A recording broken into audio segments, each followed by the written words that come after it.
तो बच्चों शुरू करते हैं।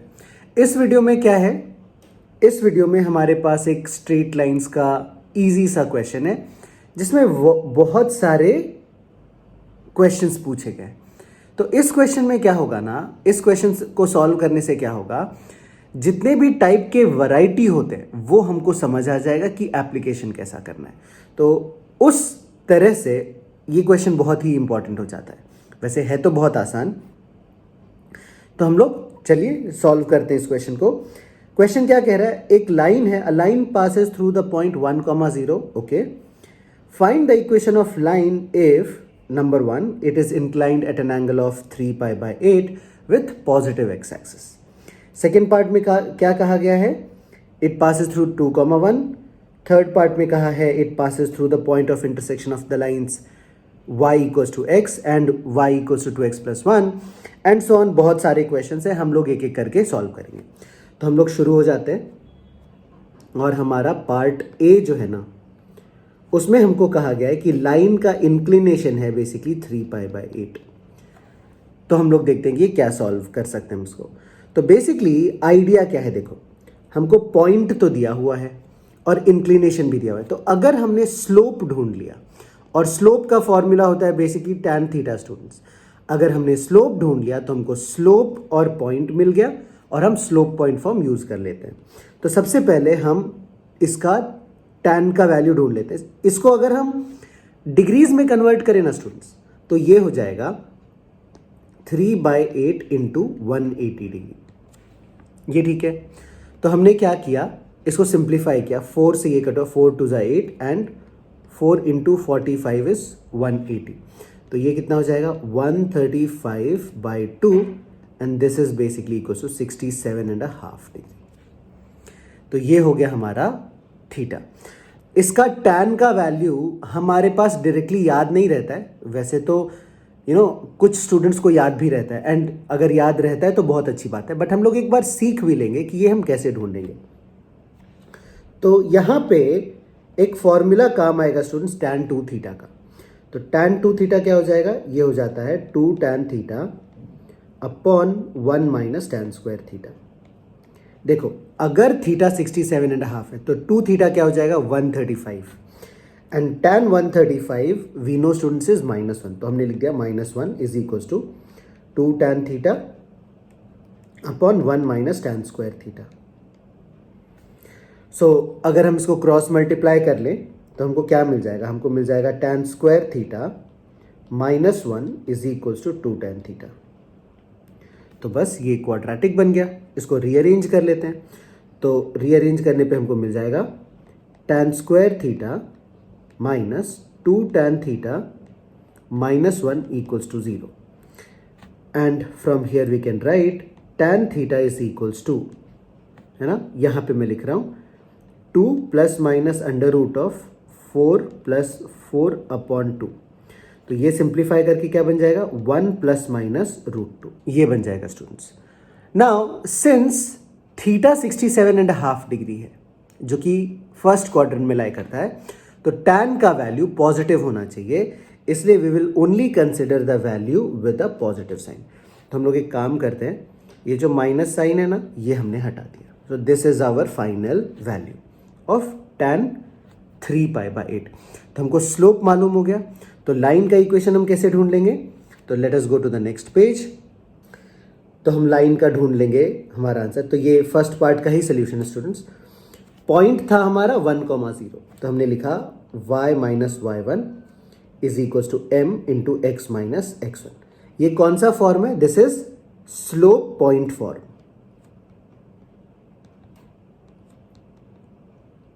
तो ये आ जाएगा y minus 0 is equals to √2 plus 1 into x minus 1। तो ये हो गया हमारा लाइन का equation. So this is the answer to part A. I hope this is clear. तो चलो अब दूसरा क्वेश्चन स्टार्ट करते हैं। इसमें क्या बोला है कि द लाइन पासिस थ्रू 2,1। तो बेसिकली हम ये कह सकते हैं कि हमारा लाइन जो है ना 1,0 से तो पास कर ही रहा था, 2,1 से भी पास कर रहा है। तो अगर हम स्लोप का वैल्यू ढूंढ लें, m का वैल्यू, तो ये क्या आ जाएगा y2 minus y1 upon x2 minus x1। और ये मिलेगा हमको 1 minus 0 upon 2 minus 1. So this is 1/1. तो हमारा स्लोप का वैल्यू आ गया 1. तो लाइन का इक्वेशन क्या आ गया? Therefore equation of line is y minus 0 is equals to 1 into x minus 1. तो फाइनली हमारे पास आंसर है y is equals to x minus 1. तो this is the answer to the second part B. Third क्या कह रहा है students? It passes through the point of intersection of lines y equals to x and y equals to 2x plus 1. तो ये तो बहुत ही simple है. अगर हम x को यहाँ पे पुट कर देना तो हमारा इक्वेशन क्या मिल जाता है? x is equals to 2x plus 1. और इसको सिंप्लीफाई करने से हमको क्या मिल जाएगा? x is equals to -1. तो हमको x की वैल्यू क्या मिल गई? -1. और y की वैल्यू सिंस x के इक्वल है मतलब y is equals to x है. तो इन दोनों को बेसिकली सॉल्व करके हमको क्या मिल रहा है? हमको मिल रहा है x का वैल्यू -1 और y का वैल्यू भी -1. तो फिर से हमारे पास 2 पॉइंट्स हो गए. तो हमने स्लोप निकालने की कोशिश की using the same formula. Formula क्या है? y2 minus y1 upon x2 minus x1. तो ये क्या बन जाएगा? -1 माइनस 0 बाय -1 माइनस 1. तो ये आ जाएगा 1/2. तो स्लोप हमको 1/2 मिल गया. देयरफॉर लाइन का इक्वेशन क्या आ जाएगा? y minus 0 is equals to 1/2 into x minus 1. 2 को हम लेफ्ट साइड में लेके जाते हैं तो ये बन जाएगा हमारे पास 2y is equals to x minus 1. तो ये हो गया आंसर स्टूडेंट्स हमारे पार्ट सी का. ठीक है, अब हम फोर्थ वाले पे चलते हैं. ये कह रहा है it has equal non zero intercepts. I hope this is clear. तो अगर स्टूडेंट्स किसी लाइन का इंटरसेप्ट्स इक्वल होता है तो what do we know from our previous understanding? तो if intercepts are equal, do you remember हमने पढ़ा था कि स्लोप जो है -1 होना चाहिए. तो ये हम लोग बेसिकली पार्ट डी ही सॉल्व कर रहे हैं.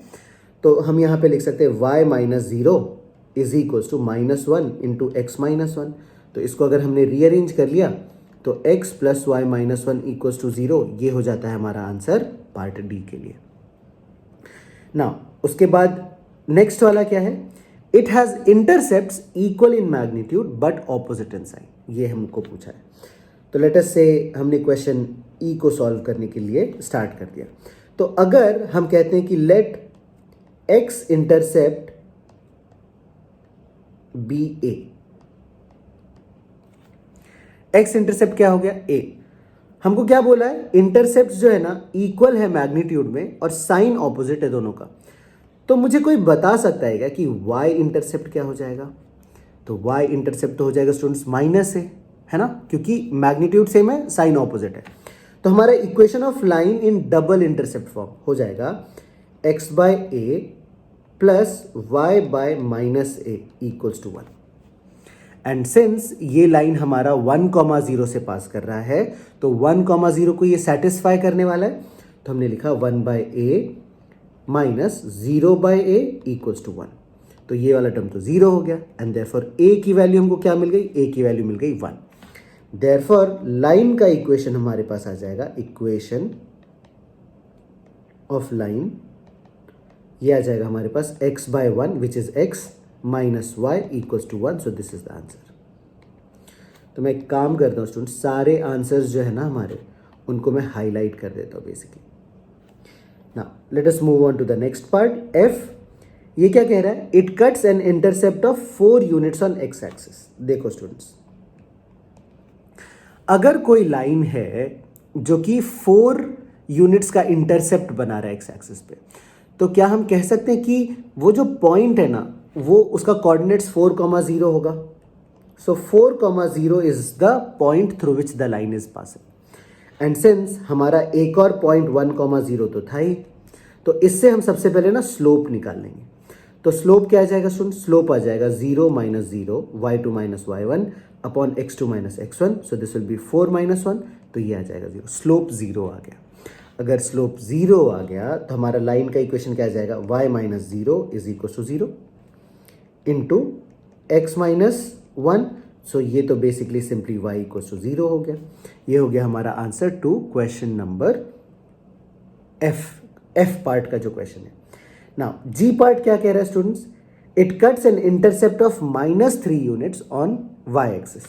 तो जी पार्ट के लिए हम क्या करेंगे ना, हम कहेंगे अगर ये y एक्सिस पे -3 यूनिट्स का इंटरसेप्ट बना रहा है तो कौन से पॉइंट से वो पास कर रहा है, ये पास कर रहा है एक पॉइंट से जिसका कोऑर्डिनेट्स होगा 0, -3। तो अगर हम स्लोप की वैल्यू ढूंढ लें तो स्लोप की वैल्यू आ जाएगी -3 - 0 अपॉन 0 - 1, तो ये आ गया 3। तो स्लोप हमारा 3 हो गया। तो मैं यहां पे लिख रहा हूं स्टूडेंट्स, थोड़ा जगह फुल हो गया इस पेज पे। तो लाइन का इक्वेशन क्या आ जाएगा, therefore y - 0 which is simply y is equal to slope is 3 into x - 1। So this is the answer to part g. इसको भी मैं हाईलाइट कर देता हूं।